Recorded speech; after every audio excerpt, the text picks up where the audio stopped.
ان معصوموں کو گودوں میں باپوں نے اٹھایا ہوا، ان کے ہاتھ میں اتنا لمبا چھرا ہے اور اس معصوم کے سر پر اس چھرے سے ٹک لگا کر خون نکالتے ہیں، اور اس خون نکلنے پہ معصوم تڑپ اٹھتے ہیں، ان کی چیخ و پکار بلند ہوتی ہے۔ محمد وعلى آله وأصحابه أجمعين والتابعين له بإحسان إلى يوم الدين۔ حضرات خواتین اور نونہالان ملت، بزرگوں اور بھائیوں، السلام علیکم ورحمۃ اللہ وبرکاتہ۔ آج اس شب میں ہمارے مہمان شیخ توصیف الرحمن راشدی یحفظہ اللہ ہیں، اور موضوع خطاب موقع اور محل کی مناسبت سے ماہ محرم اور موجودہ مسلمان، اور یہ یقیناً قدرے ان موضوعات سے مختلف رہے گا جو اس سے پہلے آپ سن چکے ہیں۔ تو شیخ کو مدعو کرتے ہیں کہ تشریف لائیں اور آپ سے مخاطب ہوں۔ فلیتفضل مشکورا۔ السلام علیکم۔ السلام علیکم ورحمۃ اللہ وبرکاتہ۔ جن بھائیوں کے موبائل آن ہے اپنے موبائل آف کر لیں۔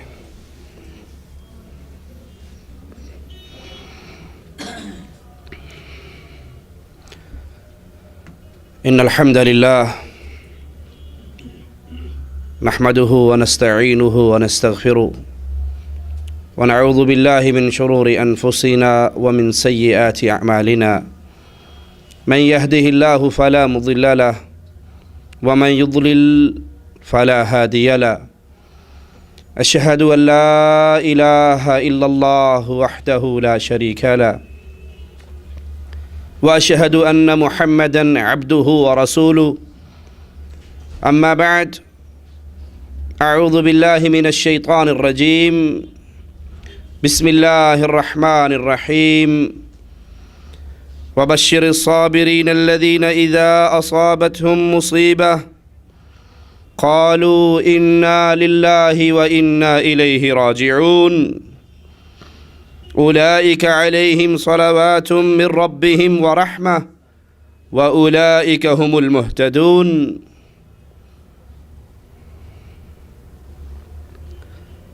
ماہ محرم وہ عظیم اور برکتوں والا مہینہ ہے جس مہینے کے بارے میں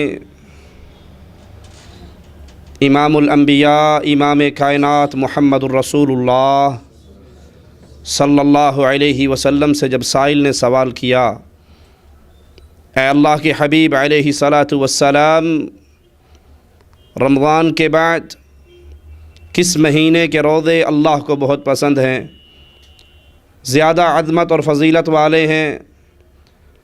تو امام کائنات علیہ الصلاۃ والسلام نے فرمایا، وہ مہینہ جسے تم محرم کے نام سے پکارتے ہو، اس مہینے کے روزے اللہ کو رمضان کے بعد سب سے زیادہ پسند ہیں۔ اللہ کے نبی علیہ الصلاۃ والسلام نے یہودیوں کو عاشورے کے دن روزہ رکھتے ہوئے دیکھا، ان سے پوچھا یہ کیسا روزہ ہے؟ یہودی کہنے لگے یہ شکر کا روزہ ہے، شکرانے کے طور پہ ہم رکھتے ہیں کہ آج اللہ عز و جل نے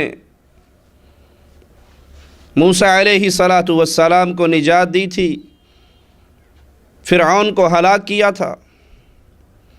جب موسیٰ علیہ الصلاۃ والسلام بنی اسرائیل کو لے کر نکلے تھے تو فرعون اپنی فوجوں کو لے کر پیچھے آیا تھا، آگے سمندر ہے، پیچھے فرعون کے لشکر ہیں۔ کلیم اللہ کے ساتھیوں نے کہا تھا موسیٰ علیہ الصلاۃ والسلام ہم پکڑے گئے، آگے سمندر ہے، کہیں بھاگ نہیں سکتے، پیچھے فرعون کی فوجیں ہیں، اب ہمارا کیا بنے گا؟ لیکن یاد کر لیجئے، اللہ اپنے اولیاء کو چھوڑا نہیں کرتا، تنہا نہیں رہنے دیتا، مالک اہل ایمان کی مدد کیا کرتا ہے۔ کلیم اللہ کہنے لگے کلا، ہرگز نہیں، اللہ میرے ساتھ ہے اور وہ اللہ میری ضرور مدد کرے گا۔ مالک نے فرمایا موسیٰ علیہ الصلاۃ والسلام اپنی لاٹھی کو، اپنے عصا کو سمندر پہ مارو تمہارے سامنے راستے واضح ہو جائیں گے۔ موسیٰ علیہ السلام نے جب لاٹھی ماری، سمندر کی لہریں، سمندر کی موجیں پہاڑوں کی طرح تھم گئیں، راستے بن گئے، بنی اسرائیل گزر گئی۔ فرعون کھڑا دیکھ رہا ہے، اور جب بنی اسرائیل کا آخری آدمی بھی باہر نکل جاتا ہے، پار کر جاتا ہے، اور یہ سمندر اللہ کی حکمت، موسیٰ علیہ السلام نے پار ہوتے ہی چاہا کہ اپنی اس لاٹھی کو دوبارہ مارے تاکہ یہ پانی پھر برابر ہو جائے۔ جس طرح ہم نکلے ہیں، کہیں فرعون اپنی فوجوں کو لے کر ہمارے پیچھے اس سمندر میں داخل نہ ہو، لیکن رب کی حکمتوں کو رب ہی جانتا ہے۔ مالک نے کہا موسیٰ اس کو ویسے ہی رہنے دے، اس پہ عصا نہ مارو، اس کو چھوڑ دو۔ فرعون دیکھ رہا ہے بنی اسرائیل موسیٰ علیہ السلام کے ساتھ نکل گئی، اور یہ سمندر کے راستے ویسے ہی خشک ہیں، یہ موجیں ویسے ہی پہاڑوں کی صورت میں جمی ہوئی ہیں۔ وہ سوچنے لگا اگر یہ صرف موسیٰ علیہ السلام کے لیے راستہ بنا ہوتا تو اب ان کے باہر جانے کے بعد اس کو دوبارہ مل جانا چاہیے تھا۔ راستہ ویسے ہی ہے تو میرے لیے بھی موقع ہے کہ میں بھی پیچھے چلا جاؤں۔ فرعون نے قدم رکھے، فرعون کی فوجوں کا آخری سپاہی سمندر کی لہروں کے درمیان پہنچتا ہے۔ جس اللہ کے حکم سے یہ پانی رکا تھا، اس اللہ کے حکم سے پانی پھر جاری ہو جاتا ہے۔ موت کو اپنی آنکھوں سے دیکھ کر وہ کہتا ہے اب میں ایمان لے کر آتا ہوں اس رب پر جس پر بنی اسرائیل ایمان لے کر آئی۔ یہودیوں نے کہا کہ آج موسیٰ علیہ السلام کی نجات کا دن ہے، فرعون کی ہلاکت کا دن ہے، ہم شکرانے کے طور پہ یہ روزہ رکھتے ہیں۔ امام الانبیاء، امام کائنات فرمانے لگے میں زیادہ حقدار ہوں، میں زیادہ حقدار ہوں کہ موسیٰ علیہ السلام کی نجات پر شکرانے کے طور پہ میں بھی روزہ رکھوں، تم سے زیادہ میرا حق ہے۔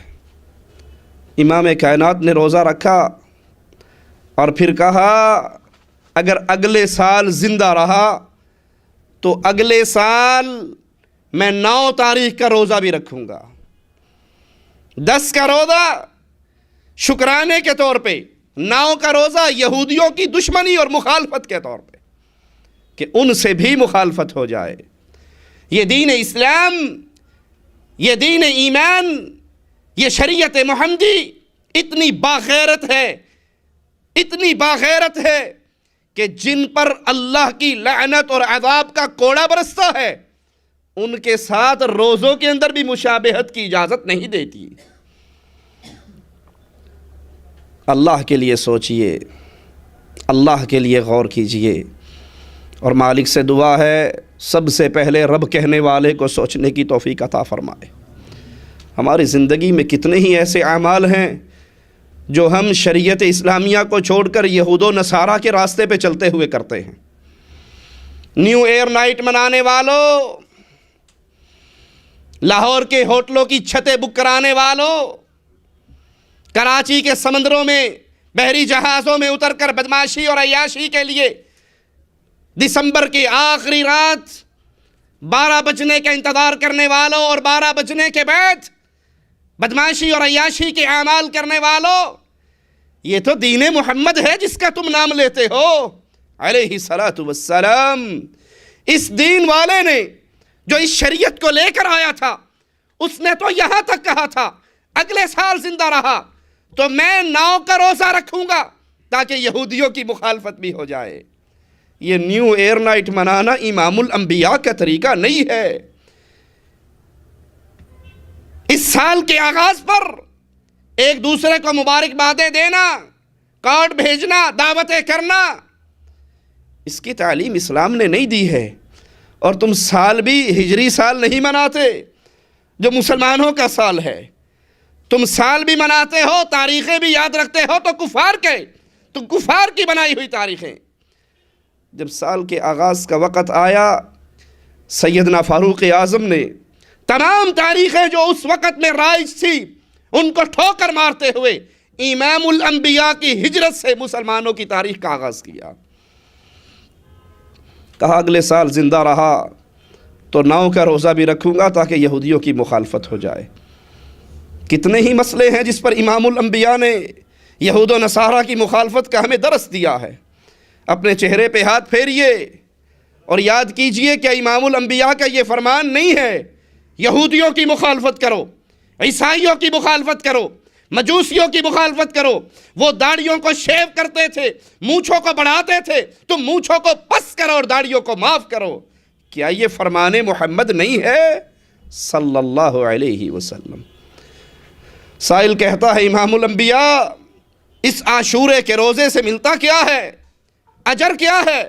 فرمایا مجھے اللہ پر امید ہے، ایک روزہ عاشورے کا یہ روزہ جو ایمان کی حالت میں یہ روزہ رکھے گا، ایک روزے کی وجہ سے اللہ اس کی زندگی کے پچھلے سال کے گناہوں کو معاف کر دے گا. پچھلا 1 سال اس ایک روزے کی وجہ سے ان گناہوں کا کفارہ بن جائے گا. یہ امام الانبیاء امام اعظم محمد کریم صلی اللہ علیہ وسلم کا فرمان ہے. یہ ماہ محرم یہ وہ عظیم مہینہ ہے جو حرمت والا مہینہ ہے، جس کا احترام اسلام سے پہلے بھی کیا جاتا تھا. حرمت والے 4 مہینے رجب، ذوالقعدہ، ذوالحجہ اور محرم، یہ 4 مہینے حرمت والے مہینے ہیں، عزت والے مہینے ہیں، عظمت والے مہینے ہیں، پاکیزگی والے مہینے ہیں. لیکن افسوس آج ہمارے معاشرے میں، ہمارے ملکوں میں، ہماری گلی محلوں میں جب یہ محرم کا مہینہ آتا ہے، جس کی عزت، جس کی عصمت، جس کی عظمت کے قائل کفار مکہ بھی تھے، ہمارے ملکوں میں اس محرم کے مہینے کی ابتدا سے ہی جسموں کے اوپر کالے لباس، گلیوں بازاروں کے اندر ماتم، گلیوں بازاروں کے اندر مجالس ذکر حسین کے اشتہار اور شہادت حسین کو بہانہ بنا کر، میرے اس جملے کو یاد کرنا، کسی کو چھیڑنا مقصود نہیں ہے، کسی پر طنز کرنا مقصود نہیں ہے، کسی کو تکلیف دینا مقصود نہیں ہے، مقصود حق کے اعلان کو واضح کرنا ہے. شہادت حسین کو بہانہ بنا کر اسلام کی بنیادی باتوں سے ٹکراؤ کیا جاتا ہے.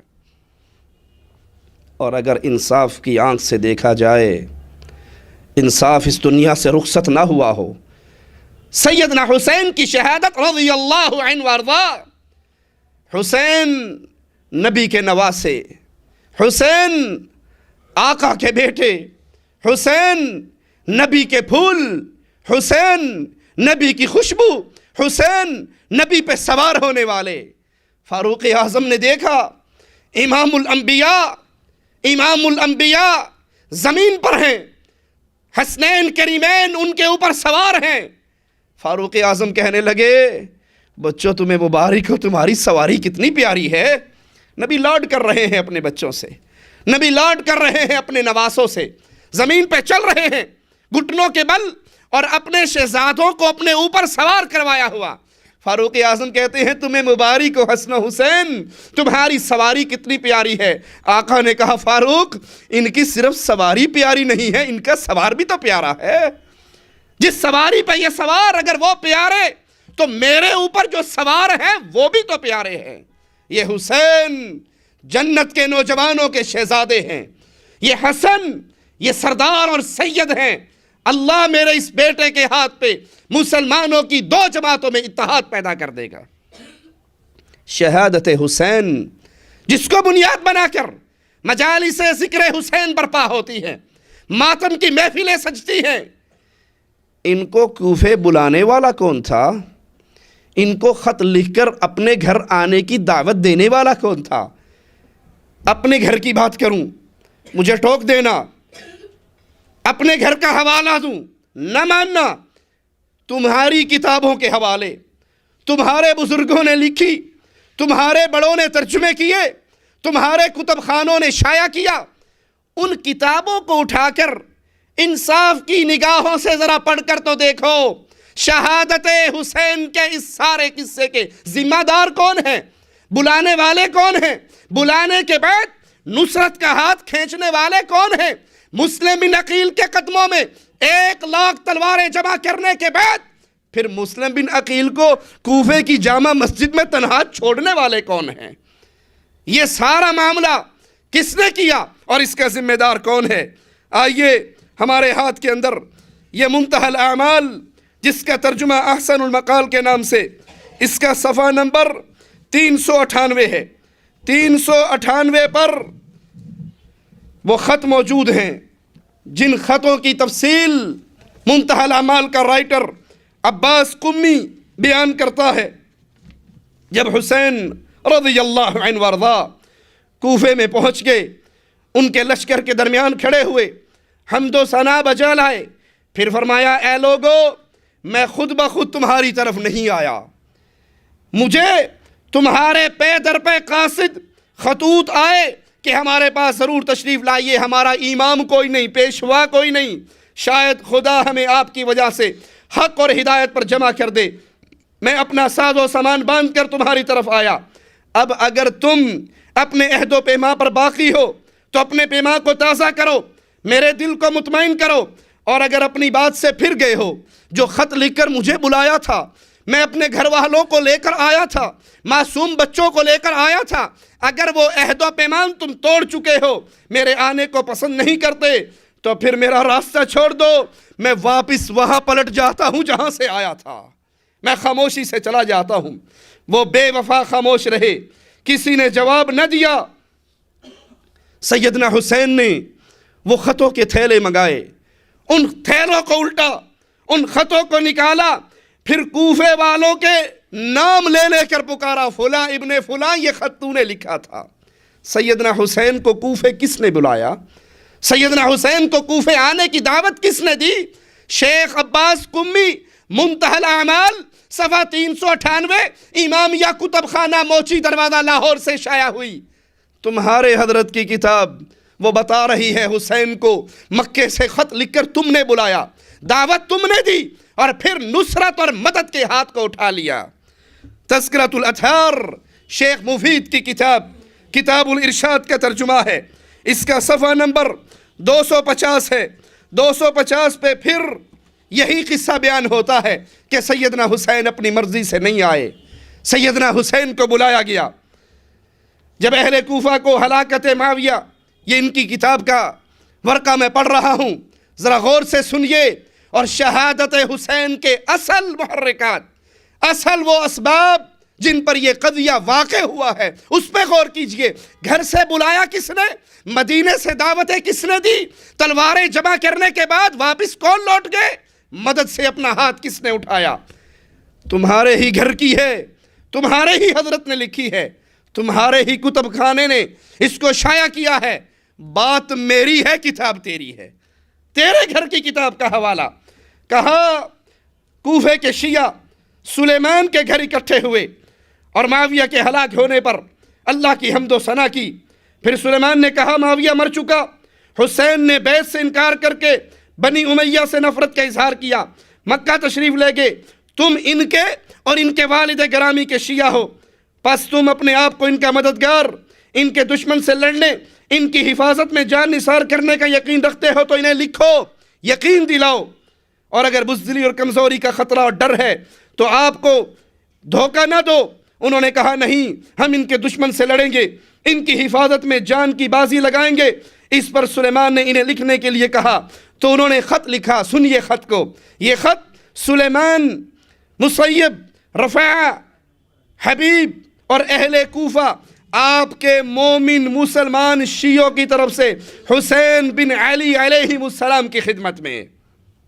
پھر یہ خط لکھنے کے بعد خط میں کہتے ہیں اس وقت ہماری حالت یہ ہے کہ ہمیں کوئی رہنمائی کرنے والا نہیں، آپ تشریف لائیں، شاید اللہ ہمیں حق پر جمع کر دے۔ پھر نعمان بن بشیر قصر الامارہ میں موجود ہے، لیکن نہ ہم جمعے میں اس کے شریک ہوتے ہیں، نہ اس کے ساتھ عید کے لیے نکلتے ہیں، ہم تو آپ کے انتظار میں ہیں۔ یہ خط عبداللہ بن حمدانی اور عبداللہ بن وال کے ذریعے بھیجا اور انہیں جلدی پہنچانے کا حکم دیا۔ انہوں نے تیز رفتاری اختیار کی، 10 ماہ رمضان المبارک کو مکہ میں امام حسین کی خدمت میں پہنچ گئے اور اہل کوفہ کا یہ خط ان کے حوالے کیا. بلانے والے تم، خط لکھ کر مدد کا وعدہ کرنے والے تم.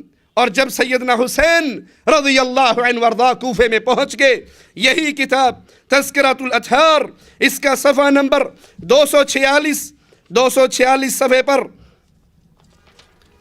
سیدنا حسین مسلم بن عقیل کو کوفے کے حالات جاننے کے لیے جب روانہ کرتے ہیں، مسلم بن عقیل پہنچ گئے، کوفیوں نے مدد کا وعدہ کر لیا، لیکن پھر آخر کیا ہوا؟ جلد ہی انہوں نے بیعت توڑ کر، جو بیعت مسلم بن عقیل کے ہاتھ پر ہوئی تھی اس بیعت کو توڑ دیا، مسلم بن عقیل کو دشمن کے حوالے کر دیا. کتاب الارشاد شیخ مفید کی، کتاب الارشاد شیخ مفید کی چھاپی تم نے، لکھی تمہارے شیخ نے، اور وہ گواہی دے رہا ہے کوفے کے شیعوں نے مسلم بن عقیل کے ہاتھ پر بیعت کرنے کے بعد اس بیعت کو توڑ دیا، اور وہ جو پیغام لے کر آیا تھا سیدنا حسین کا، اسے پکڑ کے خود دشمن کے حوالے کر دیا. مسلم بن عقیل بیان کرتے ہیں، اسی کتاب کا حوالہ ہے کہ جب میں مغرب کی نماز پڑھنے سے پہلے کوفے کی جامع مسجد میں اکٹھا ہوا، 30,000 نوجوان میرے سامنے موجود تھے، اور جب پتہ لگا ابن زیاد آ گیا ہے، بہنیں دوپٹے اپنے بھائیوں کے قدموں میں ڈال کر ان کو لوٹا کر لے گئی، بیوییں اپنے خامندوں کو لے گئی، مائیں اپنے بیٹوں کو لے گئی، باپ اپنے نوجوان لڑکوں کو لے گیا. جب میں نماز کے لیے آگے ہوا، 30,000 میں میرے پیچھے صرف 30 آدمی رہ گئے تھے. جب میں مصلی امامت پہ کھڑا ہوا نماز پڑھانے کے لیے، میں نے دائیں دیکھا بائیں دیکھا، میرے پیچھے کوفے کا ایک شیعہ بھی باقی نہ تھا. کس نے بلایا؟ کس نے دشمن کے حوالے سفیر کو کیا؟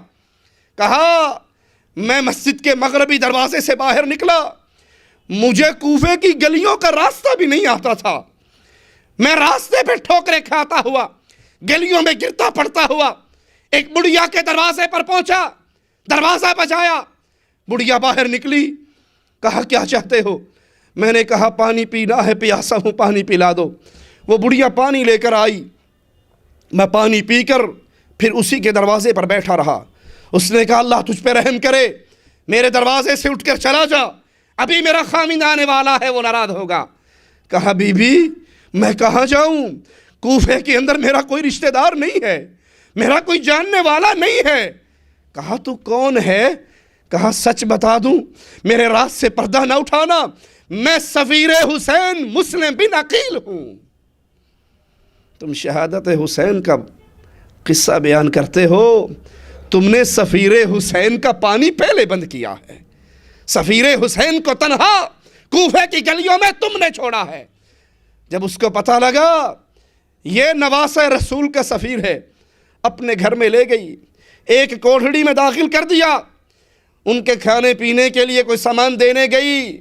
اس کا نوجوان بیٹا ماں کو بار بار اس کمرے میں آتا جاتا دیکھتا ہے، پوچھتا ہے ماں کمرے میں کون ہے؟